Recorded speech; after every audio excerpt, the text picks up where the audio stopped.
Kaze kandi bakunzi ba Pam Channel TV mu kindi kiganiro cyacu Smart Mind. Aho muri nizera ko mumerewe neza, natwe hano muri Pam Channel TV tumeze neza. Kaze kandi mu kiganiro cyacu Smart Mind, aho twakira umutumire ari special uno munsi kuko nivyo za kutubwira ni ngira kamaro kubw'iterambere ry'umwe wese muri rusangi n'igihugu. Mbe ninde? Ni Dr Evariste Ntaryamira.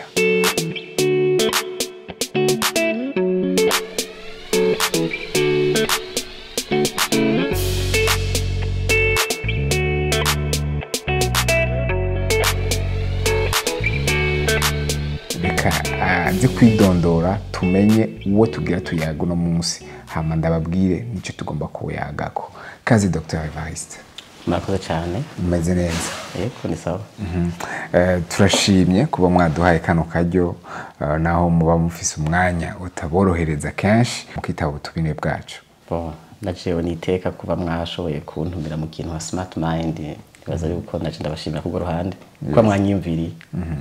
Ego merci beaucoup, ndazi ko nimukunze kwiyereka cyane. Ari abantu baza kwibaza ati mbe umuntu brand yatuzaniye no munsi ninde? Wo bishura gute? Dr Evariste ninde? Je ndi umurundi bwa mbere hoho. Mvuka mu ntara Kirundo. Ahantu commune Bugabira na commune Kirundo zifatanira telemake n'ama frontiere yazo agoye gutandukanya. Rero nkaba nubatse afise umugore n'umwana w'umuhungu.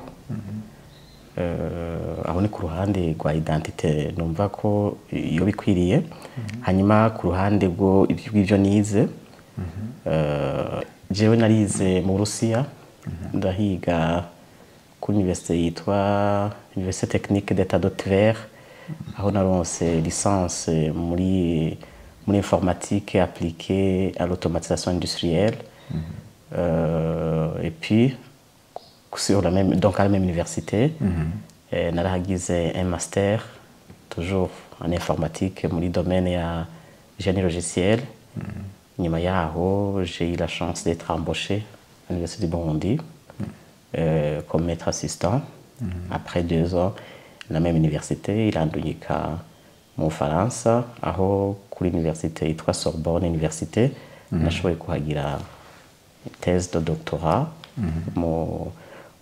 informatique bijanye ibyo twita les systèmes embarqués. Ego, et puis ibyo nkora ndakora ubuzima bwanje buri ahanini bugabuye mu activité yo kwigisha y'ama recherche hamwe na réalisation des outils informatiques. Beaucoup plus nibaza ko le domaine ivyo nakoze muri master nivyo vya beaucoup plus mbona ko nadugiye ko dans la suite aho nagira master mu génie logiciel. Donc on dit d'accord, je fais mes recherches ndazorienter beaucoup plus sur le domaine des logiciels. Ego aho maze gukora naho hane ku université make ntarakora ko ngaha mu Burundi. Ndi basé ndumwigisha temple kuri université y'u Burundi. Administrativement nkaba ndi basé muri ISCO mu Irohero. Et puis pendant que j'étais en France, ou de temps en temps que j'étais en France, j'ai fait aussi des prestations pour l'université Paris 10. Na université yitwa CY Paris Serge Université. Yego nuko ndumva ko ari domaine umaze kuzungurukamo kwisi cyane mu Burusiya, mu Faransa, mu Burundi. Hariho akantu wavuze nibaza ko kaza kubera gashasha bariko baradukurikirana ibijanye n'ivyo wize mu Faransa, système embarqué. Bikora gute? Ni inyigisho zizagute? Kugira tubitahure vyoroshe. Murabona ndashobora kumfise mona izi telefone ziguma zaka cyangwa zikazima. Hariho rero indani hariho des logiciels ziri conçus ziguma zitourna continuellement. Rero no mu modoka burya zijya modoka zirafise ama boîte arimwo ari programmé donc les programmes zo zitwara ziya modoka mu bisanzwe wangaje vitesse gakunda ufashe frein ikagira kuna kuri rero izo programme zigwiza kuguma ziturna no kuvuga tubwiza kujera ku buryo zitaziplanta kuko zikoresha ressources ziri limite no kuvuga ressources kugira naho nye tubitahure ngo disque dur yawe ufise capacity ngana gute processor yawe ituruna kangahe gute ku munota ibyo bwiza kujera bingana gute donc rero tubwiza gukorera mu yo environnement uri ressources so limité hanyuma ijya logiciel nimba ndayishizemo mu ijya modoka ikazoguma nkaba ntanga de garantie ukizoguma ituruna éternellement zitagonganye igihe byocangana no fata frein nifate kubera hari indi activité gakoreka rero ifu yuko habaho cette activité yuko garantisa ko umuntu afata frein yindi activité zo biriko yakora izoci hagara ko frein ishobora kufise priorité élevée yindi hagara ibintu mwe nibyo rero ni embarqué nka Android par exemple ni système d'exploitation il est embarqué dans notre téléphone iOS ziyazo dukoresha mu téléphone iPod nayo nyene nama logiciel ndana jari zindi niyo yisharja kugaburira ajya ama application ande twinstallamo ikave en sorte yuko zose ziguma zikora imwe uyuguruye yindi ja background ukuna kuriya iyo vyananiranye muramaze ko na ku telefone y'iplanse muramaze kwibaza ikibazo byavuye yaba source za donc vyagoranye le logiciel ndani vyanse kitunganiriza ayo application yose ari ndani voilà vyansa vya bibliothèque. Donc l'objectif il faut un système embarqué comme déjà c'est embarqué c'est embobiné dans quelque chose il faut que ça garantisse que ça continue à tourner. Urakoze cyane nizera ko uno munsi murumvise ce qu'on va parler de l'informatique aho dufise imbere yacu umuhinga umwigisha Dr Evariste Ntaryamira. Reka nje rero mu kibazo cyatumye ndabarondera mvuga nti reka ndondere Dr Evariste tuyage gato turabe icyo two yodufasha kubataratahura iyo domaine et aussi n'inyungu iri ku gihugu. Shaka ko tuvuga ku bijanye na connectivité internet. Connectivité internet aho uno munsi isi tubona neza ko ari ikintu nyamukuru cyane kugira iterambere rirama rishike mu gihugu cacu. Mbere rero nabavuga ko ibihugu byo muri Afrika nibyo bizoba isoko y'abatanga internet mu myaka iri imbere.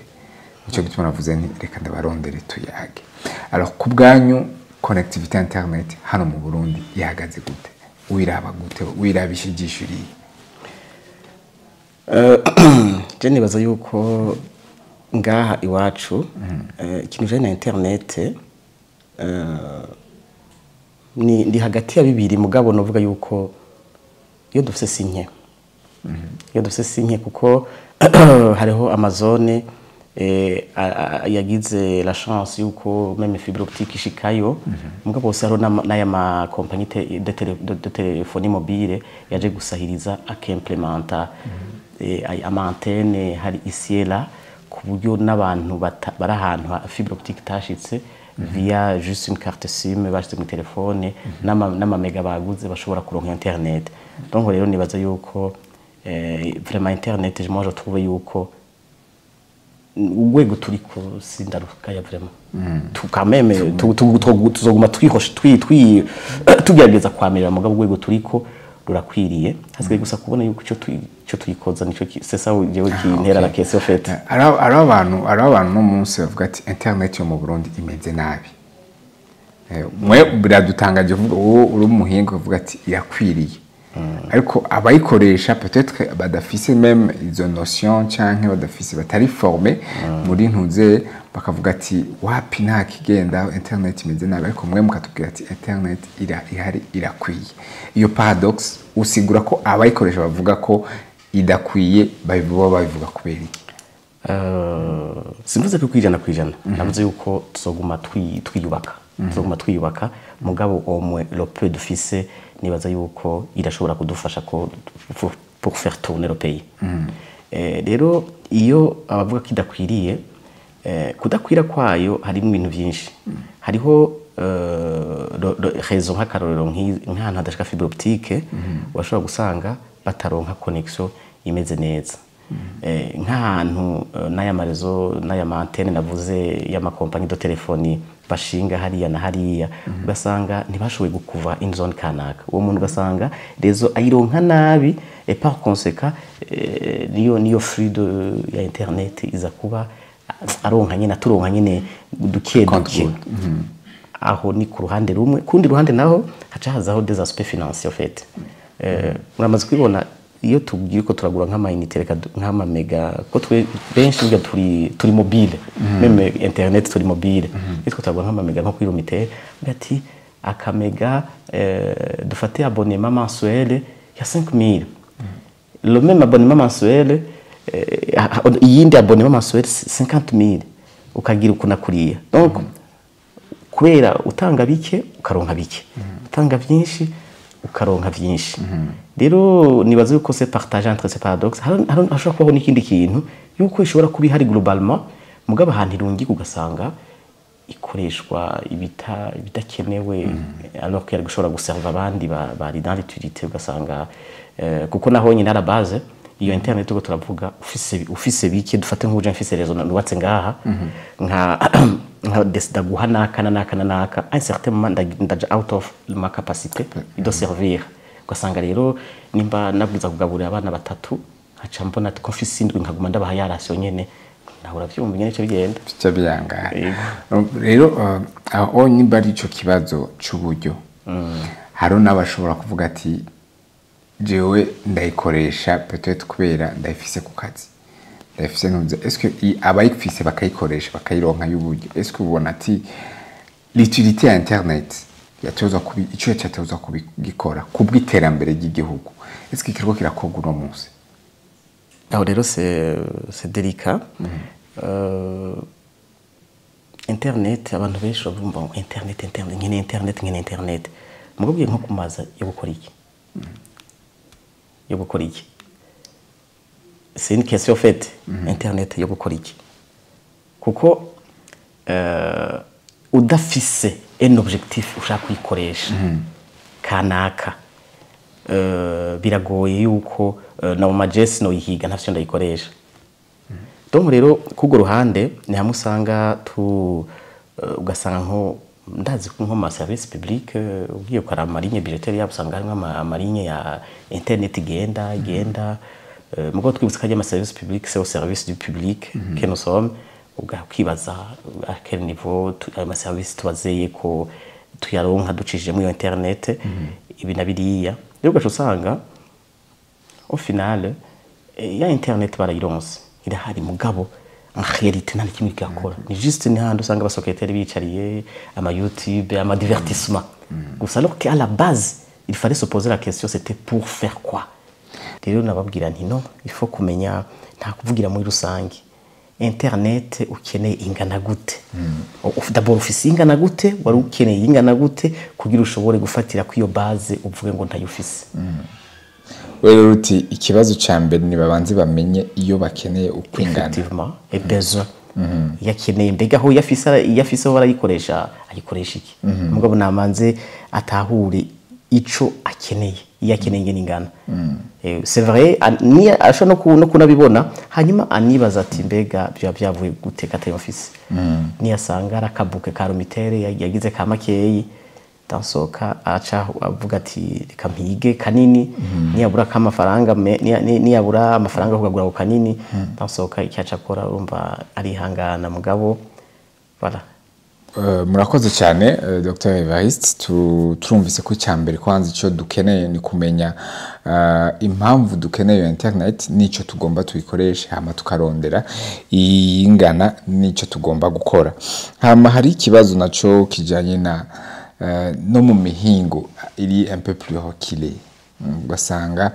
abantu baravuga ati twebwe iyo internet turayumva mu bisagara bikuru nko ibujumbura mu gisagara Ingozi Gitega Makamba Rumonge peut-être ko yari ama centre manini ariko ugasanga hariya mu ahandi hantu mu ari un peu reculé mu ntara hagati ugasanga biragoye gusangaho internet nziza aho naho uvuga ko byo biva kuki wewe ubivuga kwiki ivyo kuba itahari ni bibazo bivanye beaucoup plus na ma infrastructure infrastructure ishobora kuba ya fibre optique yabwiza kuba ishikayo, ya rezo yabwiza kuba igenda igashikayo, canke ayo makompanyi de télécommunication afasha muri yo domaine akaba yarashizeho canke atashizeho des antennes zibwiza kugira kwasura cette gukuvra iyo zone. Donc rero naho twogira kugikenewe nuko ayo ma point yose nibaza ko ibyo koro hari uko ayo makompanyi canke naho na leta yo kuinvestisa igashiraho ayo amantene kuko ahakubitiraho ahurira utusanga abantu hagize donc byoshoboka umuhora uhari ukwiye. Tukivuga nyene kubijanye na leta, uno munsi turi mu gihe cyaho ariko aravugwa cyane umugambi w'igihugu ujanye no kuba pays émergent d'ici 2040, pays développé d'ici 2060. Tuvuze développé cyangwa émergence y'igihugu, uno munsi turumva automatiquement ibijanye na internet. Mbe uno munsi umurindi w'ikoreshwa rya internet tufise mu Burundi ubona ushobora kuba gufasha canke ushobora uri mu nzira imwe yo gushikira iyo ntumbero ya leta? Reka je ndayivuga kundi ntabwo ari internet dukeneye bwa mbere. Yes. Dukeneye beaucoup plus la digitalisation. Okay. Kuko internet kugira tunatahure byorohe cyane gose ni nka tuyo kwegera amazi kayakura muri Tanganyika ikayagushikana ngaha muri Smart Mind. Ansodoje kwibona kari juste ikintu kiza gutuma donc communiquer. Alors uyizanye gukora iki? Nibaza ko iyo activité rero iyo internet ije pour assurer la connectivité, iyo activité niyo ku digitaliser ama services publics et privés. Kuko les autres l'ont déjà fait. Ils sont testés, ils ont essayé kandi birunguka barabibonye. Rero natwe bwero nibaza ko ikintu gikenewe nuko uwo mugambi ni umugambi mwiza cyane.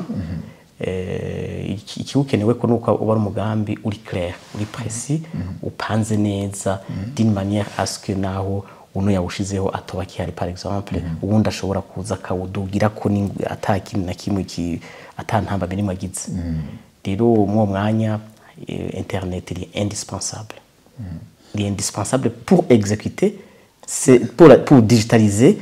les services publics. Et irakenewe cyane. Be aho rero nshaka nk'umuhinga utubwira ati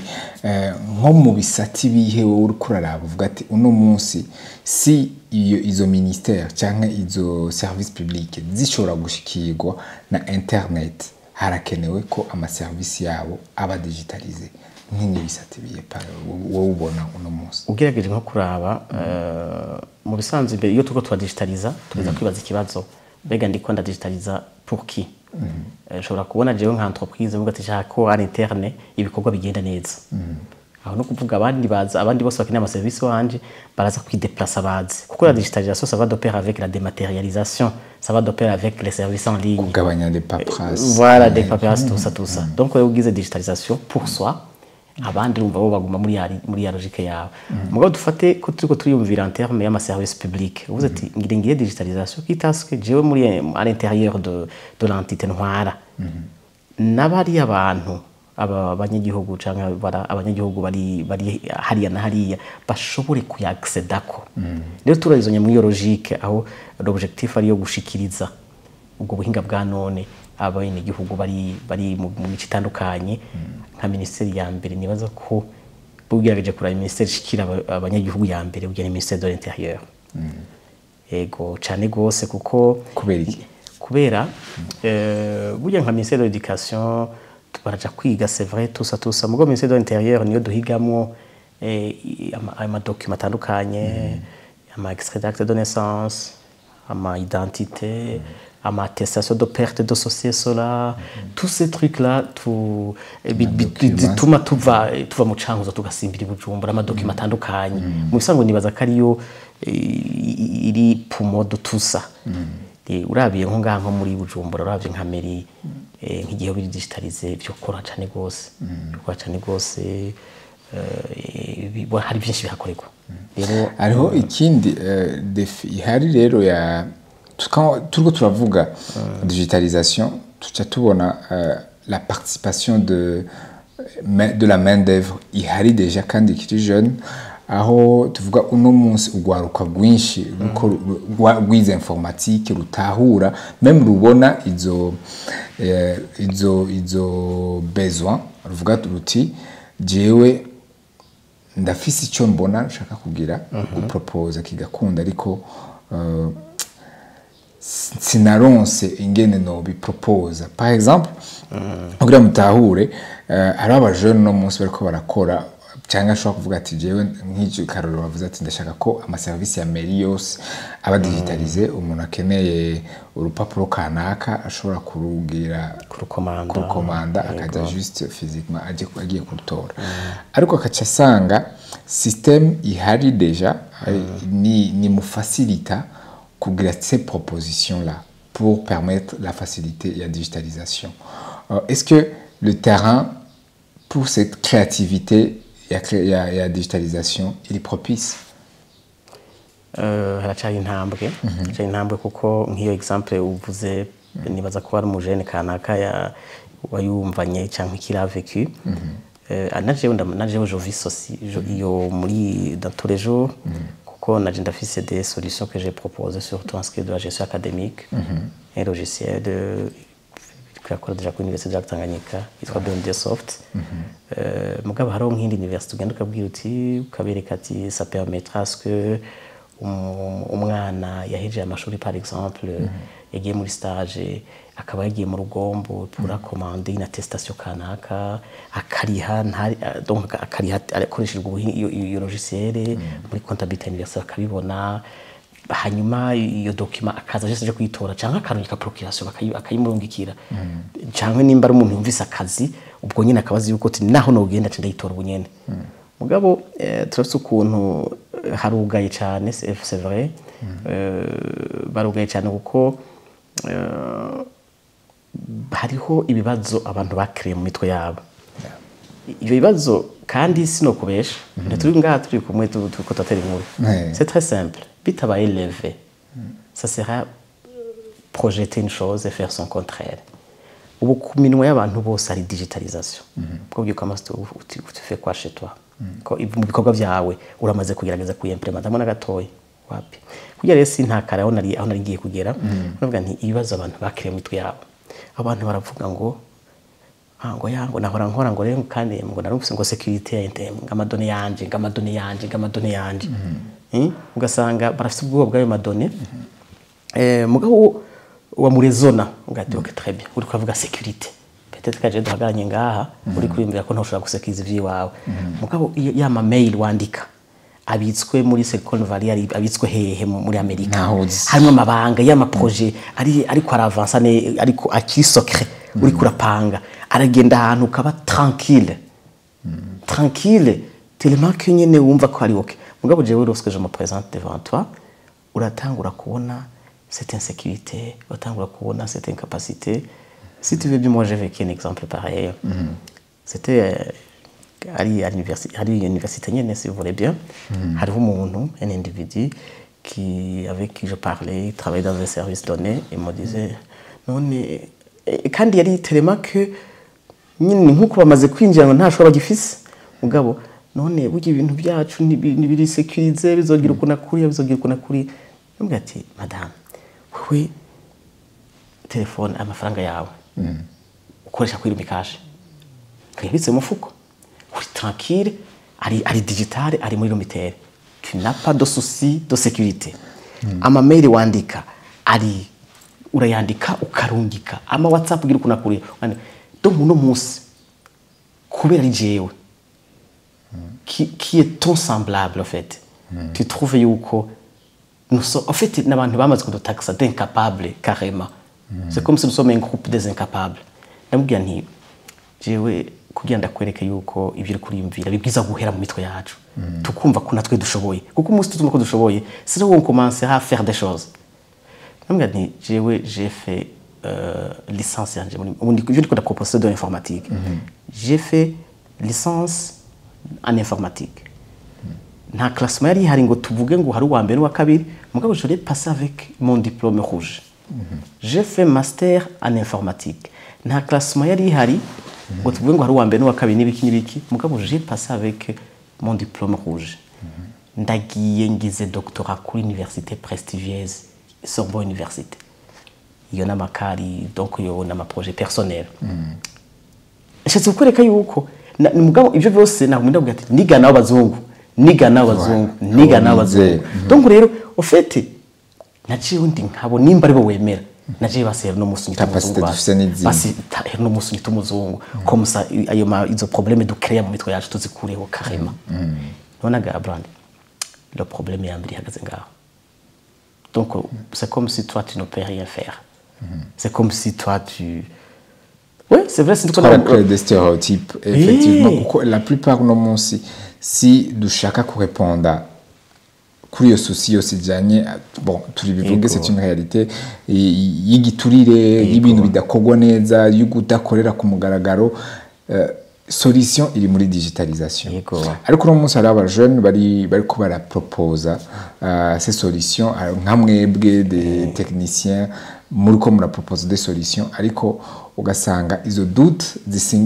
zishingiye kuri stéréotype abantu bakreye ziko zirabloka iyo development n'uwo murindi wa pays émergent cyangwa pays développé turiko turajako du coup na défi sociétaux tugiza kuleva ama défi hagariye ku kuntu abarundi tunumenga turi trop conservateur mugabo le conservatisme en soi aho bikenewe ça va mugabo aho bidakenewe aho bidakenewe ni le conservatisme nayo nyine bon sinza kwidefinisa comme négativement mugabo nkariho nk'ibintu dufate nk'yavuze ati akaranga k'igihugu nk'akarorero là on devrait faire en sorte yuko tutaja kure yako naho ko hinduka n'ibintu bito mugabo nk'ibintu bijanye n'iterambere n'ubuhinga bwa none twabwirizwa kubijamo ntitwabwirizwa guca duhagarika ngo genre ngo papa yakora ukunda je dois faire comme ça papa yaragifise papa yavukana na papa wiwe bari bonyene ubu papa wiwe yaciye avyara abana batandatu papa avyara abana 7 aho ndiko ndavuga ku bantu baruguru kugira je dutahure ko uko papa yiwe yabayeho nuko wari ko arabona munsi c'est totalement différent nico gituma bwiza gukora différemment donc nuko papa wiwe babana ndwi yavyara baravyaye kuna kuri yatongo mwari mufise litigeze ryaguka pariye nimba mwarabarimi ndetse ari yarindi yabisangiye abantu babiri bisangiye abantu 30 alors dites-moi ko kira mwasanga intumbaswa canke yandi mafu yari imbere hari mukamura mukagira ubu ça n'existe plus ubu muhiga w'umuhonyora gusa donc tugiza guhinduka tugiza guhinduka gusa donc hari ibintu bwiza guhinduka Comme technicien, j'aimerais que utange un peu plus yama astuce ashobora gufasha que ça soit n'umuntu ashobora kuba ari mu ba décideurs b'igihugu ashobora gutuma ibintu bihinduka canke haba faciliter des propositions nk'izo mukora des solutions ashobora gutuma ejo haba impinduka nk'umuteknicien ntizahe astuce uvuga ati hamwe vyogenda uko vyofasha ibi n'ibi ni gute alors terme bakunda kuvukoresha ngo développement jewe kuko muri la digitalisation c'est beaucoup plus la productivité gukora byinshi gushobora gukora byinshi mu mwanya muto rero no saba yuko vraiment beaucoup impliqué cyane muri digitalisation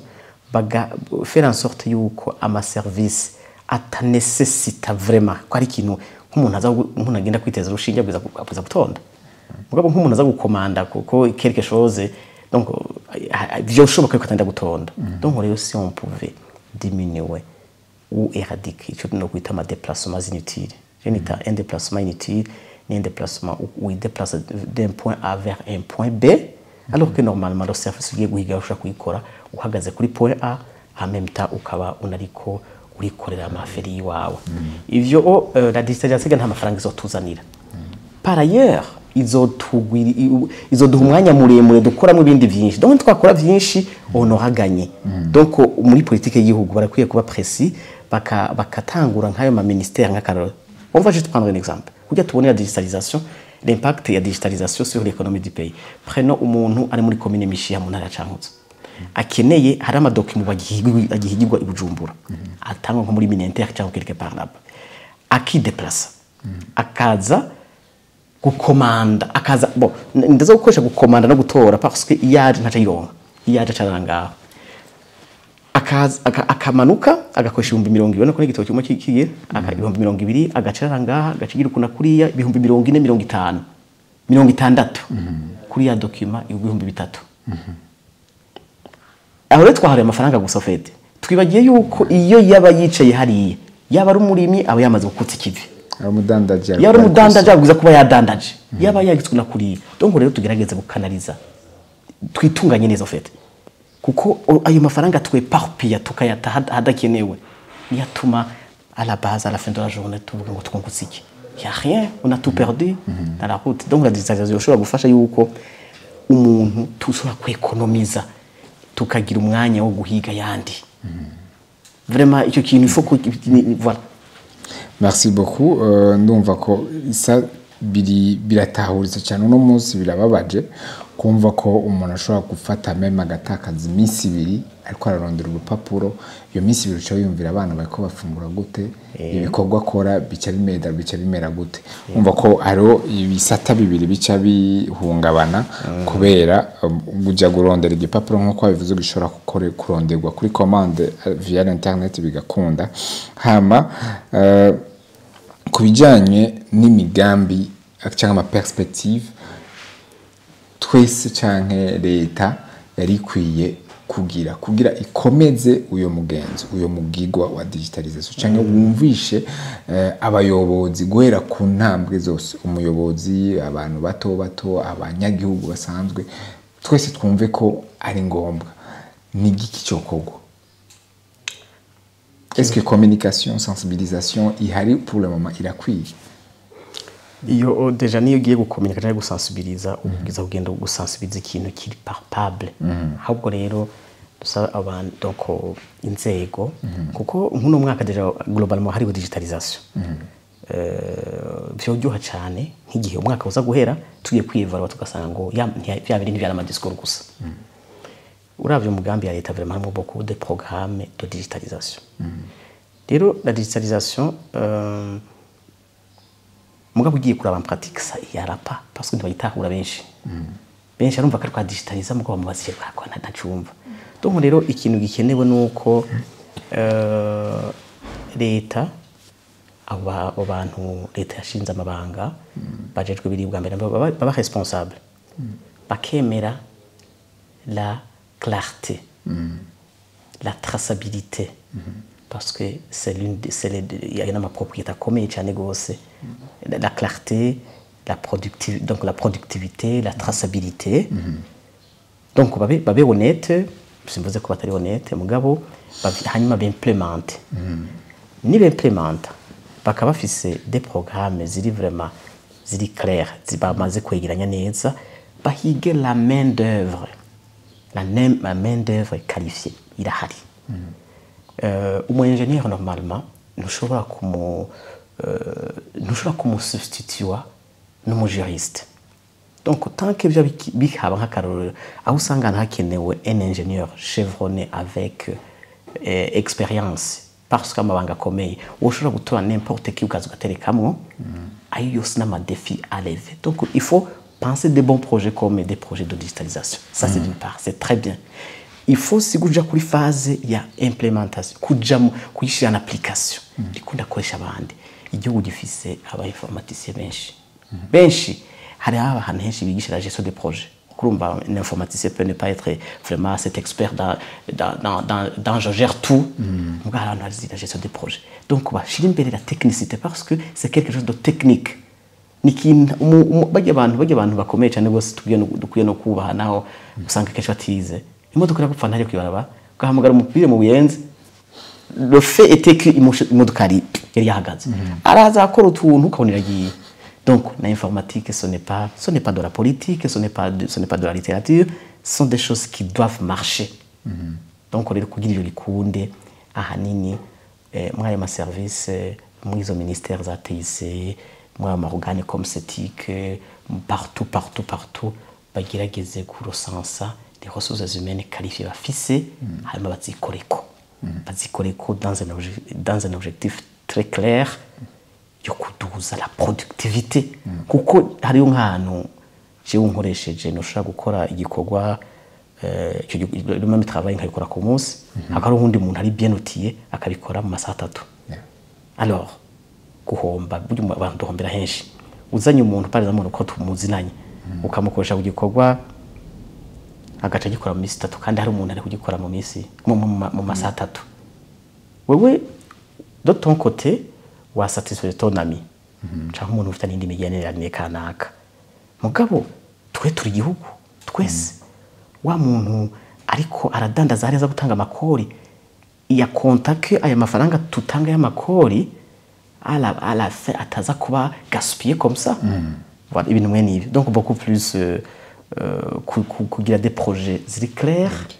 guhiga des personnes qu'il faut pour les mettre en application abo je ne doute pas barahari kandi benshi aba universitaire basohora abana bakwiriye kandi abarundi vraiment maze gutembera hanze ndamaze ko naho biga hose isombya sindiko ndakobesha vraiment voilà donc manageze ko narabonye appel d'offre yari mu France mengo muri Malakoff yego barambwira ati si tu as des amis burundais aha mu France ils sont vivement invités à cette réalité yego urumva pour dire que ibyo uvuze nivyo j'ai nararonse témoignage ya pas même 2 semaines y'umuganza mbwira ati ari au poste si tushobora kuronka abarundi bayikoramwo byo bavyiza hama ari twavuze cyane leta mbe naho kubijanye n'ama service privé ziri hari ama organisation ama entreprise privée bobo ubabona gute nabo nyene muri digitalisation y'ibikorwa byabo kugira tuvuge muri rusange umuntu wese ari concerné par kuko urumva privé ndata kumufata nka wewe par ailleurs fata wewe urafise aha twicaye ni c'est une maison c'est une entreprise dont le domaine d'opération yayo ari voilà urayizi tu dois faire en sorte yuko une fois uzi que c'est digitalisé uzi icyo ushaka kudigitaliza wamaze kwisha ukibaza jewe nshaka kudigitaliza pour moi-même je nshaka kudigitaliza ku buryo nabaza bashika batora ama service wanje bayaronka facilement nshobora kuyatanga en ligne nshobora kugira tusa rero ubikore nakabikore l'entreprise kanaka ubikore nakafise pharmacie hariya atangure gushivuga ati désormais nko kuri WhatsApp nkaravuga ati jewe ordonnance masha uzicisha ngaha imiti no yibazanira atangure kubikora donc majama pour résumer la réponse nuko umuntu wese ari concerné kuko kenshi turakunda iyo turiko turavuga hari gihe tutigarwa ngo twebwe jewe nk'umuntu ndiko ndaterera mwiki umva na jewe je suis appelé à faire ça toi aussi tu es appelé à faire ça imaginez si on est 10 et qu'à un certain moment on trouve que 8 ont déjà digitalisé ça voudrait dire que babiri nous dans un système un peu archaïque mais pour communiquer avec nous ils sont obligés de faire quoi d'adapter le truc et on aura contaminé positivement toutes ces choses là donc umuntu wese aringa ce n'est pas les téléganitaninde les tanitwebwe les tiradoya ma orientation ari claire twabwiza ko yakonsoma mugabo nayo nyine twayisaba ko yakompanya ko projet il faut pas juste kwishanga yakompanya ikagira suivi ko hari yabigenda neza yego merci Dr Evariste kuri uno mwanya mwiza uduhaye ariko turafise umuco mwiza muri Pam Channel TV wo kuvuga tuti twababadibya byinshi twebwe twari twifuza kubaza kugira bifashe abakurikirana imbonesha kure yacu Pam Channel TV aho tuvuga namwebwe nyene nk'umuntu ariko haranira iterambere ry'igihugu iterambere giwe mu buryo bwihariye hari ubundi butumwa ubufise mu mutima uvuga ati jewe ndashaka ko abagize akaryo gakurikirwa gukurikirana kino kiganiro notaha ndababwira ijambo uno munsi wumva ikiragishinga Dr Evariste ugomba gushikiriza abandi ni iki uno munsi bon urakoze cyane reka Chengire mvuge beaucoup plus ngingaruke hahantu twigira kuvuga yuko les défis sociétaux babantu bavuga ibintu mezo ko sécurité agusha droite babantu bavuga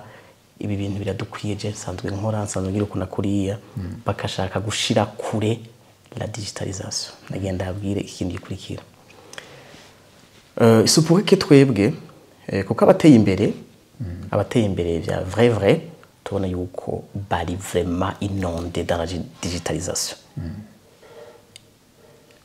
abataratera imbere bari kure twebwe ntidushaka gukora nk'ibyo abandi bakora. Donc rero il se pourrait que il y a quelque chose que les autres ont vu mais que nous on n'a pas encore vu. Cyangwa que les autres ont déjà entendu et compris alors que nous peut-être tutabitahura. Donc rero twibuke yuko igihugu cyacu igihugu naco nyine kisodwa intebe yacu kitibwiza kuja inyuma y'ibindi. Kandi kugira ntikije inyuma y'ibindi nuko co kora nk'abandi. Bo gukora nk'abandi simvuze ngo araretre mugabo ivyunguka abandi bakora naco kibikore. Niba ibinda bibwiye umushefu hajya muri service kanaka qui bloque soit disant que bona bikoreka gauche à droite mais narabe où est-ce qu'on en est uravye ama statistiques y'igihugu kiwacu twewe usije peut-être kuri côté y'umuco n'ikindi kindi n'ibindi bintu bike turi un exemple sivyo. Donc turahure turatembera tukarahura rero vraiment turabe twamviye tuje gukora ivyo abandi bakoze bikunguka bagatera intambwe kandi twabishobora. Murakoze cyane Dr. Merci beaucoup. Bakunzi ba Pam Channel TV murumva ko ari ibintu bikomeye kandi byangombwa kugira tushobore gushika kuri ryaterambere rirama tuba dushaka. Nabibutse ko uno munsi tuko turakora kino kiganiro turi aho igihugu canke umugambi wa leta duhamagarira guharanira iterambere cyane bishingiye kuri wa mugambi wo kuba igihugu kiri mu iterambere mu mwaka wa 2040 hama tukaba igihugu giteye imbere mu mwaka wa 2060. Kugira ivyo byose bikunde rero nkuko umuhinga yagiye kubitubwira bishoboka mu gihe twese twatahuye ico tugomba gukoresha uyu muhora wa internet dufise mu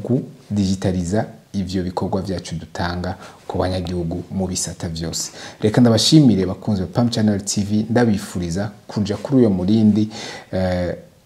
wifuzwe n'igihugu uyo murindi umuhinga ashobora kudusigura no munsi. Nimba mufise icyo mumubaza nibaza ko uno munsi mushobora kudugira icyo mumubajije hawo nyene munsi ku commentaire yanyu Dr. Evariste azoyabona azoheza abishure canke nizere ko afise n'ubundi buryo ashobora kubwira kukeneye icyo yo mufasha cyangwa icyo yokorana nawe urafise ubundi buryo yo byocamwo nga Dr. Evariste. Ego bon jewe ndafise reka dukoresha si vous voulez bien ndafise numéro WhatsApp. Nizera ko umuntu yoyikoresha juste à des fins d'échange d'expérience. Ego ndafise plus 336 80 35 44 21. Yo ubonyandikira yo kambaza ikibazo nkaba ndagifitiye inyishu no kuri ishura LinkedIn sayida before areje ukaraba Evariste Ntaryamira zomusanga ko hanyuma nimba ari cyo zahegana bana. Yes, murakoze cyane mukomeze kugira ibihe byiza n'iterambere mu bikorwa byanyu. Okay. Murakoze namwe bakunze ba Pam Channel TV murumvise uburyo mushobora kumuronka ko Dr. Evariste Ntaryamira. Tukumane na Pam Channel TV uno munsi muri kumwe na Dr. Evariste mu kiganiro Smart Mind. Mu ndwiza turashobora kubazanira ubundi aza kudufasha kuva ku ntambwe imwe tugera ku yindi mu iterambere. Mubandanye mugubwa neza n'ibiganiro byacu. A plus.